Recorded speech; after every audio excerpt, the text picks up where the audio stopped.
Yani uzun yıllardır zaten besleme yapıyordum. Bizim mahallede bulunan cami, cemevi, buralardan yemek artığı toplayarak başladı her şey.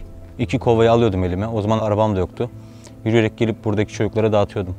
Derken birkaç tane hayvanseverin paylaşımını gördüm. Ormanda terk edilen canlılar diye. Gittiğimde oradakilerin durumu mahalledeki hayvanların durumundan daha kötü olduğunu hissettim. Yani en azından mahalledeki hayvanlar hiçbir şey bulamasa da çöpleri karıştırarak kendini var etmeye çalışıyor. Az da olsa midelerinden yaşamaları için bir şey geçiyor yani. Mahalleye üzülürken ormandaki duruma daha çok üzülmek zorunda kaldım. Çünkü onların orada bulacakları hiçbir şey yok. Sadece birkaç gönüllü dışında besleme yapan kimse yok. Parmakla sayılacak kadar azız. İstanbul kuzey ormanlarını besliyoruz. Yani biz her gün gidiyoruz. Yazın, kışın, akşam karanlıkta her gün. Şey diyemiyoruz mesela, ya hava bugün yağmurlu, bugün gitmesem yarın giderim. Gün neyse, süreç neyse, hava şartları neyse her gün gidip o çocuklara bir şeyler dökmemiz gerekiyor. Özellikle kışın bu aylarda. Aralarında belediyelerin attığı, sonra kişilerin terk ettiği yüzlerce can var. Artık o canlar aracımızın korna sesini duyarak geliyorlar, yaklaşıyorlar bize.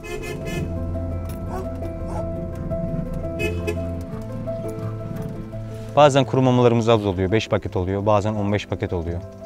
Tam mamam çok deyip sevinerek gittiğimde çok farklı şeylerle karşılaşabiliyorum. Mesela bir paket mamayı açmak için eğildiğimde uzanan bir tane anne gördüm ve onun memesinden süt içmeye çalışan ama ağlayan yavrular vardı 7 tane. Sonra sevindim aslında, en azından bir anneleri var, mama döküp giderim diye düşündüm.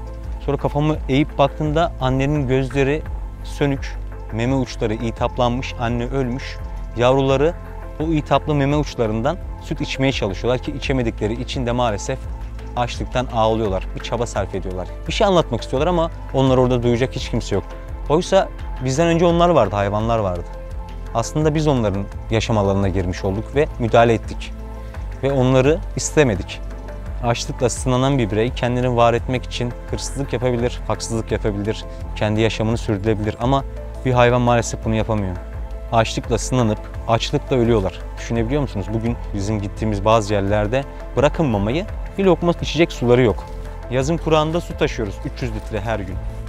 Kışın kulübeler taşıyoruz. Tamam, belki de birçok insanın gözünde çok iyi şeyler yapıyoruz. Hani bazıları da şey der, ya sizin yeriniz cennetlik. Benim asla öyle bir gayem olmadı. Yani cennet köşesinde bir yer edineyim, hiç öyle düşünmedim. Ben insanım diye bunu yapıyorum her şeyden öte. İnsanız diye. İlk önce bazı şeyleri insanlık namına yapmanız gerekir.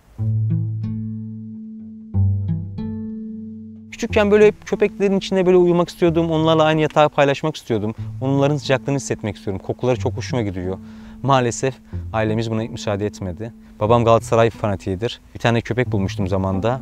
O köpeğe Galatasaray forması kendim küçükken diktim. Belki babamın hoşuna giderdi. Evde hemen yıkamıştım onu.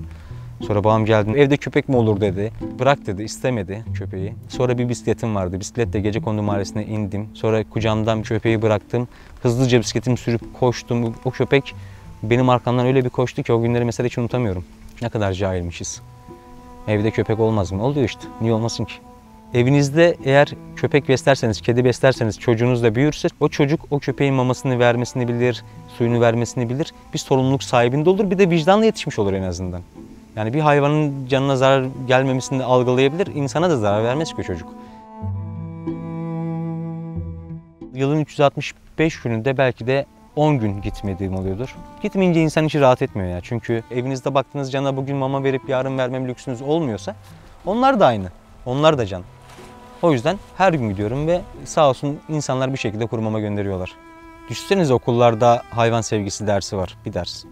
Bu çocukların kaderi buralar olmaz. Gerçekten onlar sürgündeler yani. Çünkü benim besleme yaptığım yer ıssız orman, her taraf karanlık. Ama uzakta bir yerlerde bir ışıklar var yani. Orada yaşayan insanlar var. Muhtemelen bu çocuklar da o ışıkların olduğu yerden bu karanlığa atıldılar. Yani insanlar satın almayıp sahiplenirken bile, acırken bile işte yüzünün güzel olmasına, renginin güzel olmasına önem veriyorlar. Oysa hepsi aynı. Bir ara haberlerde Lüleburgaz çöplüğünde 500'e yakın can ölüme terk edildi çöplükte. Çağrıda bulundum. Neyse mamalarımız geldi. 10 paket mamam vardı. Gittim oraya. Neyse en azından dökerim. Tüketirler. Biliyorum o 500'e yakın cana yetmez ama en azından midilerinden bir şey geçer diye düşündüm. 10 paket mamayı döktüm yere. 10 dakika geçmedi. Mamalar bitti. Sonra o mama paketini böyle çekip koktuğu için yemeye çalışan oradaki canlıları gördüm mesela. Bu da çok zoruma gitti. Biz bu durumu abartmıyoruz yani. Ya hayvanlar açlıktan ölür mü diyorlar. Ölüyorlar işte. Hiç mama gelmesin, hiç önemli değil. Hiç mama gelmesin, ben onlara kuru ekmek de götürürüm. Onlar bir kuru ekmeğe de razı ama orada yapamazlar. Bir damla suya da razı ama orada yapamazlar. Yapamıyorlar da zaten, ölüyorlar.